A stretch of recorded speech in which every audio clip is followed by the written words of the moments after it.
दो भाइयों में आपस में कुछ झगड़ा होने के कारण दोनों भाइयों ने जमीन में हिस्सा बांट कर लिया और घर में एक दीवार खड़ी कर दी है और बोलचाल बंद है। ये सुन गुरुदेव को थोड़ा बुरा लगा। उन्होंने फिर रामायण का एक प्रसंग सुनाया कि जब राजा दशरथ ने राम जी को 14 वर्ष वनवास को भेजा तो एक दिन राम, लक्ष्मण और माता सीता एक जंगल से गुजर रहे थे। जंगल के रास्ते थोड़े अटपटे होते हैं। जब तीनों रास्ते से निकलकर एक स्थान पर पहुंचे जहां उन्हें रात बितानी थी, लक्ष्मण जी ने रुकने की व्यवस्था की। रात्रि समय में भगवान राम के पास वन देवी आई और भगवान को प्रणाम किया। वन देवी बोली, भगवान, आज आप मेरे वन में, मेरा तो वन पवित्र हो गया, आप आज्ञा दे, मैं सब व्यवस्था आपको कर देती हूँ। भगवान राम बोले, देवी, हमें बहुत लंबे समय तक यहाँ रहना है। हम किसी तरह अपने रुकने और जंगल से फल फूल खाकर समय बिता लेंगे। आप परेशान ना हो देवी, और कुछ मेरे लायक सेवा हो प्रभु। देवी, हमारा एक काम आप जरूर कर दीजिए, आज्ञा दीजिए प्रभु। हम जिस रास्ते से चलकर आए हैं उसमें कांटे बहुत हैं, उन्हें हटा दीजिए। वन देवी ने एक पल में सारा रास्ता साफ कर दिया, लेकिन देवी के मन में एक प्रश्न घूम रहा था। भगवान राम से पूछा, प्रभु, इस रास्ते से आप तो चलकर आ गए हो, अब इन कांटों को हटाने का क्या फायदा? भगवान राम बोले कि मैं तो रास्ते से आ गया हूँ, मुझे जो कांटे लगे हैं मैं उन्हें सहन कर लूंगा, लेकिन मुझे खोजते खोजते मेरा भाई भरत आएगा, उसे ना कोई दिक्कत हो। वन देवी बोली, क्या आपका भाई इतना कमजोर है कि कांटे भी नहीं सहन कर सकता? भगवान राम बोले, देवी, मेरा भाई बहुत मजबूत है, उसके छाती से तो इंद्र का वज्र भी टकराकर टूट जाए, लेकिन अगर उसको एक कांटा लग गया तो वह ये सोचकर टूट जाएगा कि मेरे कारण मेरे भैया को इन कांटों को झेलना पड़ा है। फिर गुरुदेव ने बताया कि भरत लक्ष्मण जैसे भाई पाने के लिए पहले खुद राम बनना पड़ता है। ये प्रसंग सुन बगल में बैठा एक व्यक्ति रोने लगा। गुरुदेव बोले, क्या हुआ शिष्य, तुम रो क्यों रहे हो? एक और व्यक्ति ने बताया, गुरुदेव, इसने ही अपने बड़े भाई से छोटी मोटी चीजों में झगड़ा किया था। गुरुदेव, मुझसे गलती हो गई, अब क्या पता मेरा भाई मुझे माफ करता है कि नहीं। गुरुदेव बोले, भाई भाई का रिश्ता ही कुछ अलग होता है। तुमको कल अपने भाई के पास जाकर उनके चरणों में गिरकर माफी मांग लेना, वो जरूर माफ कर देंगे। दूसरे दिन सुबह गुरुदेव अपने आश्रम को प्रस्थान किया। इधर रमेश सुबह सुबह अपने भाई के घर की तरफ जा रहा था। बलदेव यह देख थोड़ा हैरान था कि आज मेरा भाई मेरे घर क्यों आ रहा है। रमेश बड़े भाई बलदेव के पास घुटनों के बल बैठकर हाथ जोड़कर माफी मांगने लगा। ये देख बलदेव का दिल सहज हो गया। बोला, छोटे उठ, मैं तो तुझसे कभी ईर्ष्या की ही नहीं। भैया, क्या सच में आपने मुझे माफ कर दिया? हाँ मेरे भाई, माफ कर दिया। ये सुन रमेश की खुशी का ठिकाना ना रहा। इधर गुरुदेव जब अपने आश्रम पहुंचे तो सावित्री उनका बेसब्री से इंतजार कर रही थी। उनको देखते ही सावित्री के चेहरे पर खुशी आ गई और जल्दी से ही एक ग्लास पानी लेकर आई। गुरुदेव ने आराम से बैठकर पानी पिया। सावित्री बोली कि कैसा रहा सफर और कोई खुशखबरी जल्दी बताओ। गुरुदेव बोले कि लगता है हमारी बिटिया का भाग्य अच्छा है, लड़का सुंदर और आज्ञाकारी पुत्र है। अंदर बैठी गौरी भी बातें सुन रही थी। मन ही मन भगवान का लाख लाख शुक्रिया किया। गुरुदेव बोले, वह जल्द ही हमारे आश्रम में आकर रिश्ता पक्का करेंगे। अब तो भगवान ही हमारी बिटिया का घर बसा दे। अगले दिन गौरी सुबह सुबह जल लेकर शिव जी के मंदिर गई और उन्हें जल अर्पण कर मन ही मन बोली, भगवान, आपको जो अच्छा लगे वही करना। ये सुन भगवान शिव भी शायद प्रसन्न हुए होंगे। फिर वह अपने आश्रम आई। सावित्री ये देख खुश हुई और बोली कि बेटा, भगवान जो भी करेंगे अच्छा करेंगे, तुम चिंता मत करना। गौरी तुरंत अपनी माँ के गले लगकर रोने लगी। दूर बैठे गुरुदेव की आंखें भी नम थीं। इधर गांव में भी बात पहुंच गई कि गुरुदेव की बिटिया का कल रिश्ता आने वाला है। आसपास के गांव में खुशी का ठिकाना ना रहा। गांव के मुखिया ने कहा कि हमें गुरुदेव कभी कहेंगे नहीं, सभी लोग ध्यान से सुनो, आज सब कोई अपना काम धाम छोड़ दे और चलकर गुरुदेव की कुटिया की अच्छी सफाई करना है, पूरा आश्रम चमका देना है। पूरे गांव के लोग तैयार होकर आश्रम को चल दिया। उस समय गुरुदेव ध्यान में बैठे थे और सावित्री माता खाना पका रही थी और गौरी बेटा आटा लगा रही थी। गांव के लोगों को आता देख सावित्री बाहर आई और बोली, आप लोग अचानक यहाँ कैसे? गांव का एक व्यक्ति बोला, हमारे गुरुदेव की जान से प्यारी बिटिया का रिश्ता आना है,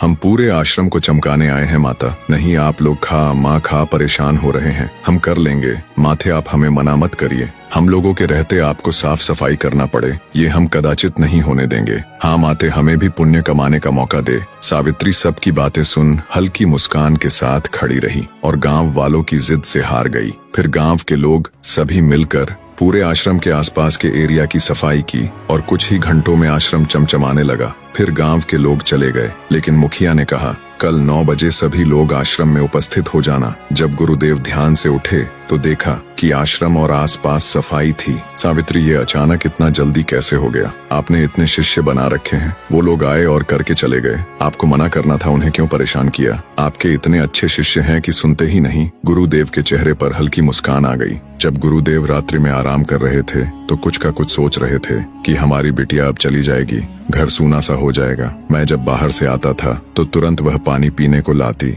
और हर रोज खाना भी परोस कर देती। उसके जाने के बाद कौन मुझे खाना पानी देगा? सोच सोच कर आंखों से आंसू निकल रहे थे और पता भी नहीं चला कि रात कब निकल गई। सुबह करीब 9 बजे का समय था। गांव के लोगों ने आश्रम वाले रास्ते में अच्छे अच्छे फूल बिछा दिए और आश्रम के बाहर एक छोटा रंगीन कपड़ों से सजाकर पंडाल तैयार किया और 3-4 अच्छी अच्छी कुर्सियां रखी। आश्रम के बाहर लड़कियों ने एक खूबसूरत रंगोली बनाई और सभी गांव वाले बैठ गए। मेहमानों के आने का इंतजार करने लगे। गुरुदेव भी ये नजारा देख भावुक हो गए। सभी गांव के लोगों का धन्यवाद किया। करीब 11 बजे साधु महात्मा और उनकी पत्नी आश्रम आए। आश्रम का नजारा देख दोनों हैरान रह गए कि महाराज के आश्रम की खूबसूरती और सजावट तो लाजवाब है। साधु महात्मा के स्वागत के लिए फूल बिछाए गए। साधु महात्मा ने मन ही मन सोचा कि महाराज दिखने में तो बहुत शांत और सरल लग रहे थे, लेकिन इनके ज्ञान और स्वभाव से तो आसपास के लोग बहुत प्रभावित हैं। गुरुदेव ने हाथ जोड़कर उनका स्वागत किया। साधु महात्मा गर्व के साथ पंडाल के अंदर बैठे। सामने कुर्सी पर गुरुदेव बैठे।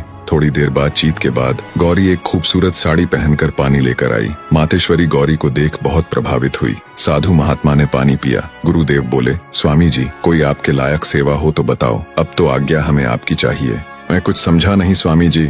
मातेश्वरी ने कहा, हमें आपकी बेटी पसंद है तो क्या रिश्ते का शुभ मुहूर्त निकाले।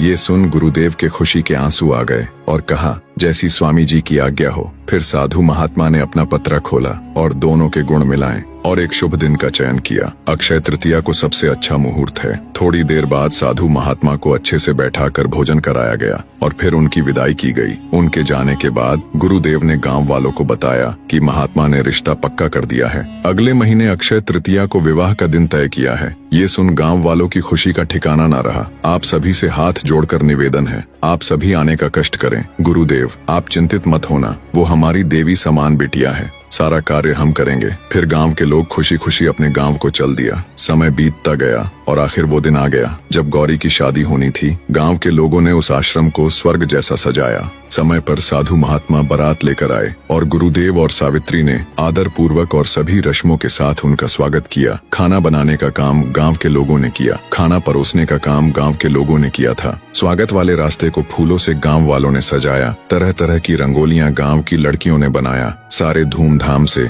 गौरी का ब्याह हुआ और दोनों ने अग्नि के फेरे लिए और शादी के पवित्र बंधन में बंध गए। सारी रस्में होने के बाद विदाई की तैयारी की गई और लास्ट बार रो रो कर गौरी पापा के गले मिली और अपनी माँ के गले मिली। इसके बाद उसकी विदाई की गई। उसके जाने के बाद तो मानो कोई हमारी चमक ले गया हो। गांव के लोगों की आंखें नम थीं। इधर गुरुदेव का रो रो कर हाल बेहाल था और सावित्री माता भी रो रही थी। गांव के मुखिया ने गुरुदेव को संभाला। गुरुदेव, बेटी को एक ना एक दिन विदा होना ही पड़ता है, वहाँ भी वह बहुत खुश रहेगी। आप थोड़ा धैर्य बनाओ और अपने आप को संभालो। गांव की महिलाओं ने सावित्री को संभाला। आप लोगों ने हमारा बहुत सहयोग किया है, इसका मैं हमेशा आप लोगों का आभारी रहूंगा। गुरुदेव, हम अपने हैं ऐसा बोलकर हमें शर्मिंदा ना करें। फिर सभी लोग अपने अपने घर को गए। अगले दिन गुरुदेव आश्रम में टहल रहे थे और अपनी गौरी का बचपन याद कर रहे थे। शादी के बाद गुरुदेव बेचैन रहने लगे थे। सावित्री किसी तरह अपने को संभालती और गुरुदेव का ध्यान देती। ऐसे ही कुछ दिन बीतते गए। एक दिन गुरुदेव ने सावित्री से कहा कि मैं कुछ दिन भ्रमण करके आ रहा हूँ, थोड़ा मन भी हल्का हो जाएगा। सावित्री ने भी कहा, ठीक है। गुरुदेव एक दूर भ्रमण पर निकले। उस समय 9 दुर्गा के दिन चल रहे थे। रास्ते में एक गांव में माता रानी का एक पंडाल दिखा तो गुरुदेव ने सोचा कि आज यही रुकते हैं। गुरुदेव वहां पहुंचे। इस गांव में वह पहली बार आए थे तो गांव के लोगों ने ऐसे ही साधारण उनकी व्यवस्था की। गुरुदेव ने भगवान का स्मरण कर रात्रि बिताने का फैसला किया। अगले दिन गांव के लोगों ने एक भंडारा और एक रामायण की कथा का प्रसंग रखा। संयोग की बात की, जिन्हें रामायण सुनाना था वह पंडित जी किसी कारण से नहीं आ पाए। गांव के लोगों में खलबली मच गई कि ये तो दुखद संदेश है। तभी गुरुदेव वहां पहुंचे और बोले कि आप लोगों की आज्ञा हो तो मैं प्रसंग को पूर्ण करता हूं। वहां के लोग उन्हें जानते तो नहीं थे, लेकिन उन्हें देख ऐसा लग रहा था कि ये कोई साधारण ब्राह्मण नहीं है। सभी गांव वालों ने सहमति दी फिर गुरुदेव ने मंच पर बैठकर रामायण सुनाई। आज शायद पहली बार हुआ होगा कि उनकी रामायण को सुनने आसपास के गांव के लोग आ गए। सभी लोग गुरुदेव के मुख से रामायण सुन धन्य हो गए। सभी लोग गुरुदेव से उपदेश या गुरु दीक्षा लेना चाहा। जब रामायण खत्म हुई तो गांव वासियों ने उनकी बहुत तारीफ की। गुरुदेव बोले, सब भगवान की कृपा है। गुरुदेव हमें जीवन का कुछ उपदेश दो जिसको हम अपनाएं। गुरुदेव बोले, जीवन में अच्छे कर्म करते रहिए। नहीं गुरुदेव, आप हमें उपदेश दो, हम उसे अपने जीवन में उतारेंगे। अच्छा, आप लोग अपनी अंतरात्मा से मुझे वचन दो जिसका पालन अपने जीवन भर कर सको। सभी ने कहा, हाँ ये सही है। किसी ने गुरुदेव से कहा कि मैं हर रोज सुबह सुबह भगवान को जल चढ़ाऊंगा। गुरुदेव, मैं झूठ नहीं बोलूंगा।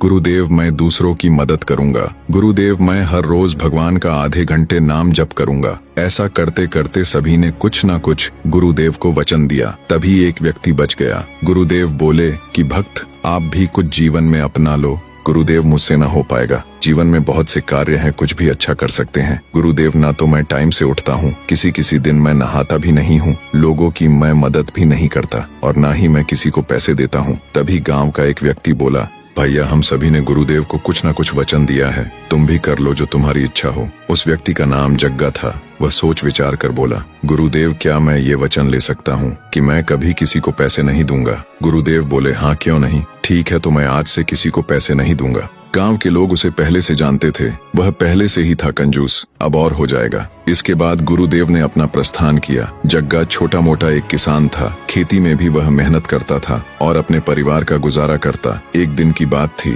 गांव के कुछ लोग गंगा जाने की तैयारी की और उसके लिए सभी ने एक बस बुक कराया। जब बस में कुछ लोग बैठे तो बाहर जग्गा भी खड़ा था। गांव के एक व्यक्ति ने जग्गा से पूछा कि चलो गंगा जी नहा लेना। भाई, मैं पैसे नहीं दूंगा, आपको ले चलना हो तो मैं चलूंगा। अरे भाई, वो बहुत कंजूस है, चलो अपना समय बर्बाद मत करो। जग्गा शांत वही खड़ा था। अरे यार, इसको भी ले चलते हैं, गंगा में इसके भी पाप धुल जाएंगे। वैसे भी सभी ने पैसे दिए हैं, एक नहीं देगा तो कोई दिक्कत नहीं है। इसके बाद सभी की सहमति से जग्गा को भी गंगा जी ले गए। दिन भर का रास्ता तय करने के बाद बस सफलता पूर्वक गंगा घाट पर पहुंची। उस समय घाट पर कुछ लोग स्नान कर रहे थे। घाट के किनारे पंडा खड़ा था, वह सभी से 5 रुपए लेता। इसके बाद घाट पर स्नान करने को मिलता। सभी ने पंडे को 5-5 रुपए दिए और स्नान को गए। जब जग्गा का नंबर आया तो जग्गा ने पैसे देने से मना कर दिया। पंडे ने स्नान को जाने से मना कर दिया। अरे जग्गा, यहाँ तक आए हो, 5 रुपए ही तो लग रहे हैं, दे दो। नहीं, मैं पैसे नहीं दूंगा। अरे यार, ये पागल है, चलो हम लोग चलते हैं। सभी स्नान करने को चले गए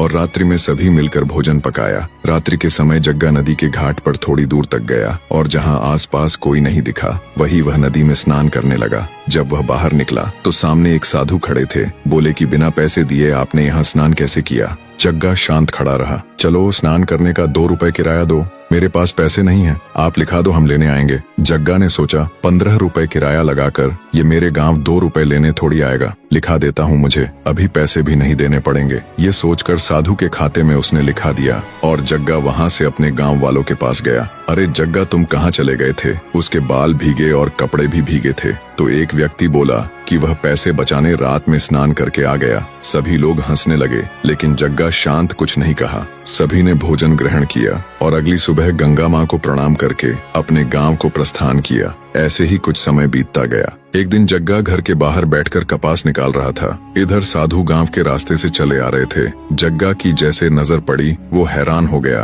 कि ये वही साधु है। जग्गा घर के अंदर गया और अपनी पत्नी से बोला कि ये साधु पैसे लेने आया है, तुम यहाँ पर रोने का नाटक करना, बोल देना कि उनकी मृत्यु हो गई। इधर साधु ने एक गांव के व्यक्ति से पूछा कि भक्त, हमें जग्गा से मिलना है। महात्मा, आप सीधे जाइए, वो सामने वाला घर उसी का है। साधु उसके घर की तरफ बढ़े, लेकिन वहां जाकर देखा कि उसकी पत्नी रो रही है। क्या हुआ पुत्री, तुम रो क्यों रही हो? महाराज, मेरे पति अभी अभी चले गए। जग्गा सफेद कपड़े को ओढ़े नाटक कर रहा था। ये सुन साधु को बुरा लगा। कुछ गांव के लोग और जुड़ गए। गांव के लोग कहने लगे, यार आदमी सही था, लेकिन गांव के एक व्यक्ति को इसका नाटक समझ आ रहा था कि अभी ये थोड़ी देर पहले कपास निकाल रहा था, इसे कुछ नहीं हुआ, कुछ और ही मसला है। महात्मा जी, अपना यहाँ आना कैसे हुआ? दरअसल जग्गा जी ने जब गंगा घाट पर स्नान किया था तो 2 रुपए देने का लिखा कर आए थे, तो हमें आना पड़ा। यहाँ तो उनके साथ बहुत गलत हुआ। यार भैया, जग्गा ने ये बात हमें बताई नहीं थी, हाँ यार, वो तो 1 रुपए किसी को नहीं देता। साधु जी ने कहा, चलो कोई बात नहीं, हमारे भक्त का कर्ज रह गया, अब हम आए ही हैं तो चलो इनका अंतिम संस्कार की प्रक्रिया भी पूर्ण कराकर जाते हैं, इनको भी मोक्ष मिल जाएगा। सभी गांव वालों ने एक अर्थी की सैया बनाई और राम राम कहते हुए जग्गा को अंतिम संस्कार करने ले गए। जब जग्गा को लकड़ी के ढेर के ऊपर लेटा दिया, वह व्यक्ति परेशान हो रहा था कि यार 2 रुपए के पीछे जान दे रहा है, उससे रहा न गया। उसने पंडित जी को इसकी सूचना दी। पंडित जी ये सुन हैरान कि ये व्यक्ति इतना कंजूस है। साधु महात्मा, हम एक मंत्र पढ़ दे जिससे इसको मोक्ष की प्राप्ति हो। हाँ हाँ क्यों नहीं। पंडित जाकर जग्गा के कान में बोला, उठ जाओ, नहीं ये लोग आग लगा देंगे। पंडित जी मैं पैसे नहीं दूंगा, आप चाहे आग लगा दीजिए। पंडित ने सोचा कि इसे मरना ही है तो मर। लोग ने चिता पर अग्नि की लपट लगा दी। थोड़ी देर बाद आग तेज होने लगी। जग्गा जलने ही वाला था। साधु के रूप में भगवान उससे हार गए और अपनी माया से तेज आंधी तूफान चलाया, जिससे वहाँ के सभी लोग डर कर भाग गए। और फिर भगवान ने जग्गा को उठाया। हम तुम्हारी वचन और निष्ठा के प्रशंसनीय हैं और तुमसे बहुत खुश है। मांगो तुम्हें क्या चाहिए। भगवान जी आप मेरे 2 रुपए माफ कर दो बस। वो हमने माफ कर दिया। तुम और भी कुछ मांग सकते हो तो महात्मा मुझे इस जीवन से मुक्त कर दो। भगवान ने हल्की स्माइल की और कहा, तथास्तु। और फिर दोनों वहाँ से गायब हो गए। जब वहाँ आंधी तूफान का प्रकोप धीमा हुआ और बारिश बंद हुई, फिर सभी लोग फिर उस चिता के पास पहुँचे, लेकिन वहाँ बुझी लकड़ियां और कपड़े डले थे। ना तो वहाँ जग्गा था और ना ही वो साधु। गांव के लोग सभी हैरान कि वह दोनों कहाँ गए। कुछ लोग इधर उधर देख रहे थे कि शायद आंधी पानी से कहीं छिप गए हो, लेकिन काफी प्रयास करने के बाद वह नजर नहीं आए। यार वो साधु कौन था? कहीं कोई तांत्रिक तो नहीं था, लेकिन वो अचानक गए कहाँ? वह सभी निराश अपने गांव को लौटे। उसकी पत्नी वहीं दरवाजे पर इंतजार कर रही थी, क्योंकि उसको सच्चाई पता थी। लोगों के चेहरे उदास और चिंतित थे। फूलवती ये देख थोड़ी हैरान हुई कि मेरे पति कहाँ है। चाची भैया का और साधु का कुछ पता ही नहीं चला। ये क्या कह रहे हो? वह बहाना बना रहे थे, वह मरे थोड़ी थे। लेकिन गांव के लोग पहले से ही कंफ्यूज थे कि आखिर वो गए कहाँ। फूलवती को चिंता और सताने लगी। वह भागकर चिता के पास गई कि ये लोग मुझसे झूठ बोल रहे हैं। वहाँ जाकर उसने देखा कि आधी जली लकड़ियां और आंधी पानी का बिखराव दिखा। वह देख घबरा गई। वह जोर जोर से अपने पति को आवाज देने लगी, लेकिन वहाँ कोई नहीं था। वह हताश और निराशा वहीं बैठ गई और उसकी आंखों से आंसू निकल रहे थे। थोड़ी देर बाद उसके पास पंडित आया। बेटी मैं तुम्हारा दुख समझ सकता हूँ, लेकिन होनी को कोई नहीं टाल सकता। गुरुजी वो कहाँ चले गए? बेटी यही चिंता तो हमें सता रही है कि वह साधु और जग्गा अचानक कहाँ गायब हो गए। गुरुजी मेरा यहाँ उनके सिवा कोई नहीं है। गुरुजी मैं मर जाऊंगी। बेटा धैर्य बनाओ, हम पूरे गाँव के लोग मिलकर पता करते हैं। इधर गुरुदेव एक गांव के मंदिर के पास से गुजर रहे थे। मंदिर बाहर से दिखने में बहुत अच्छा था, तो गुरुदेव ने सोचा कि भगवान के दर्शन करते हुए आगे चलते हैं। गुरुदेव ने मंदिर में प्रवेश किया और जैसे कि गुरुदेव की नजर मूर्ति पर पड़ी, वह थोड़े हैरान हो गए, क्योंकि उनको किसी भी प्रकार के आभूषणों से सजाया नहीं था। मंदिर गांव के समीप था और वहाँ के लोग भी अच्छे खासे थे। गुरुदेव को कुछ समझ नहीं आ रहा था। ये जानने के लिए वह मंदिर के बाहर बैठ गए। कुछ समय बाद एक गांव का व्यक्ति वहाँ से गुजर रहा था, तो गुरुदेव ने उसे अपने पास बुलाया। भैया मंदिर में भगवान की मूर्ति कोई आभूषण से सुसज्जित नहीं है, ऐसा मैं पहली बार देख रहा हूँ। गुरुदेव मंदिर में पंडित जी रहते हैं, अभी वह जंगल गए होंगे, आप उनका इंतजार कीजिए, वही आपको बताएंगे। गुरुदेव ने कहा ठीक है। गुरुदेव वहीं बैठकर इंतजार करने लगे। पंडित जी को आते आते शाम हो गई। गुरुदेव ने पूछा कि हमें आपसे कुछ बात करना है। पंडित जी बिना जवाब दिया आगे बढ़ गए। गुरुदेव को थोड़ा बुरा लगा। पंडित ने स्नान किया और साफ वस्त्र पहनकर मंदिर के अंदर गए और भगवान की शाम की आरती की और थोड़ी देर भगवान का स्मरण किया। इसके बाद वह गुरुदेव के पास आए और बोले, महाजन बताइए आप कुछ कह रहे थे। गुरुदेव बोले कि भगवान की पूजा अर्चना पर इतना ध्यान देते हो, थोड़ी उनकी सजावट पर भी ध्यान दो। महाजन हमने बहुत प्रयास किया पर असफल रहे। मैं आपकी बात समझा नहीं। आज से 5 साल पहले की बात है। मैं इस मंदिर के करीब से गुजर रहा था। मैंने भी काफी लंबा रास्ता तय करके आया था। मेरी नजर मंदिर पर गई तो देखा कि मंदिर पर साफ सफाई नहीं है, बहुत सारे पत्ते और धूल पड़ी थी। मैंने एक झाड़ू बनाया और मंदिर की साफ सफाई की और उस दिन रात्रि का विश्राम यही किया। मंदिर के करीब एक गांव था, इसलिए लोग आते जाते रहते थे। उस दिन गांव के एक सज्जन व्यक्ति ने अपने घर से मेरे लिए खाना लेकर आए। मैंने भगवान का स्मरण कर भोजन ग्रहण किया और उन सज्जन का शुक्रिया अदा किया। उन्होंने कहा कोई बात नहीं महात्मा जी, इतना तो हमारा भी फर्ज बनता है। और इसके बाद सज्जन व्यक्ति अपने बर्तन लेकर चले गए और मंदिर में ही मैं फिर सो गया। अगली सुबह यही पास में एक नदी थी, तो मैं वहाँ स्नान करने गया और आकर भगवान का जल अभिषेक किया। उस समय मंदिर में कुछ लोग उपस्थित थे। ये जो मंदिर है इसमें आसपास के गांव के लोग आया करते थे और प्रेम पूर्वक भगवान का दर्शन करते थे। और जो भी श्रद्धालु की इच्छा होती तो भगवान पर चढ़ा जाता था। यहाँ कोई पुजारी नहीं था और ना ही मंदिर की देखभाल करने वाला। मैंने कुछ दिन यहाँ रुकना उचित समझा और मंदिर को स्वच्छ किया, कुछ अच्छे अच्छे पेड़ पौधे लगाए, सब कुछ ठीक चल रहा था। लेकिन एक दिन अचानक मंदिर में एक घटना घटी। मंदिर का 5 किलो का एक पीतल का घंटा था, वो रात में किसी ने चोरी कर लिया। ये सुन गुरुदेव को बड़ी हैरानी हुई कि ऐसी दुष्टता करने की हिम्मत किसकी हुई। और फिर सुबह गांव के लोग यहाँ इकट्ठा हुए। एक बोला, ये मंदिर कई सालों से चर्चित है और यहाँ आज तक ऐसी घटना नहीं हुई, ना ही यहाँ कोई रहता था, और इस साधु को आए 1 हफ्ता भी नहीं हुआ है, आज मंदिर का घंटा चोरी हो गया। हाँ भाई, हमें भी इसी साधु पर शंका हो रही है। लोगों ने ना जाने मुझे क्या क्या कहा, मैं सब सुनता रहा और चुप रहा, क्योंकि न्यायकर्ता सब देख रहा है। मैंने यही कुछ दिन और रुकना उचित समझा। लेकिन कुछ दिन बाद एक और घटना घटी। मंदिर की एक प्रसाद की फूले की थाली थी, वो चोरी हो गई। गांव वाले बोलने लगे कि साधु बाबा क्यों अपने लिए नर्क का घर बना रहे हो, भगवान की वस्तुएं क्यों चोरी कर रहे हो। मैंने कहा, गांव वासियों, मैं चोरी करके करूंगा क्या? मैं एक साधु हूँ, मोह माया से मुझे क्या मतलब। गांव के लोग उस दिन भी साधु को खूब सुनाया। मैं भी अब मंदिर छोड़कर नहीं जा सकता था, नहीं लोगों की शंका हकीकत में बदल जाती। लेकिन ठीक 3 दिन बाद तो किसी ने हद पार कर दी महाजन। भगवान की मूर्ति के ही स्वर्ण आभूषण और कीमती वस्तुओं को चोरी कर ले गया। कहानी का अगला अध्याय भी जल्दी ही आएगा, हमारे साथ जुड़े रहे।